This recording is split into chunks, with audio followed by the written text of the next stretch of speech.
It's time for group therapy.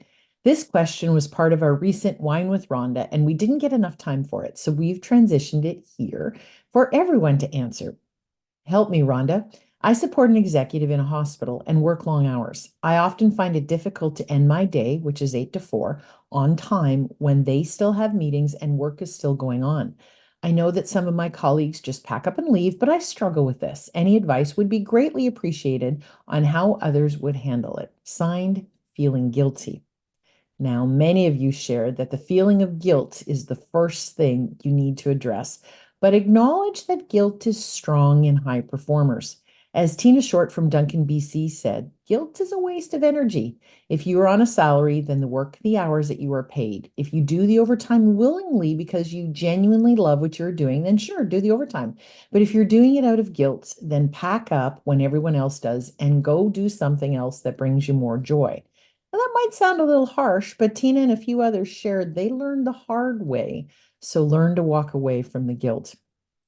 Kia Ottenbright from Halifax, Nova Scotia said she can relate as well. Her solution is to text her executive, letting her know that she, Kim, is winding down and leaving in X minutes, unless there's something that her manager requires. Kim's manager typically responds within 5 minutes, usually with a nope, see you in the morning text. This allows Kim to go home guilt-free. Betsy Seymour from Gainesville, Florida, shared that she also had similar feelings of guilt, so decided to bring it up on one of her one-on-one meetings. Great idea. Her manager was completely unaware that Betsy was feeling like this, and they wanted to come up with a good procedure that worked for them both. They talked about what each of their expectations were and what the ultimate outcomes needed. Now they have a process that works for the both of them with no feelings of guilt. Allison Gann shared that she once worked for a president that reminded her the work will be there tomorrow. Maybe that might be worth writing that on a sticky note and sticking it to your computer monitor.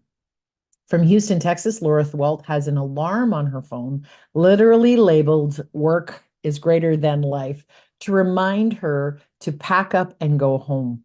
Laura shared that the work is constant. Time living the life you have is not forever. No one, not even those executives, will say they wish they had spent more time at their office on their deathbed. It's hard to cultivate the practice, but well worth it.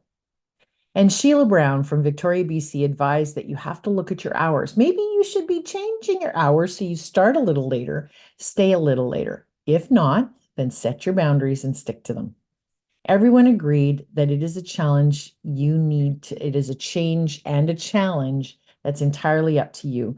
Whether that's by creating a process, reminding yourself, or creating reasons you need to leave work at the end of the day, it is ultimately up to you. Nobody's going to tell you to go home. Guilt serves you no good, but reminding you yourself there is much more to life than being in the office all the time certainly does. Good luck.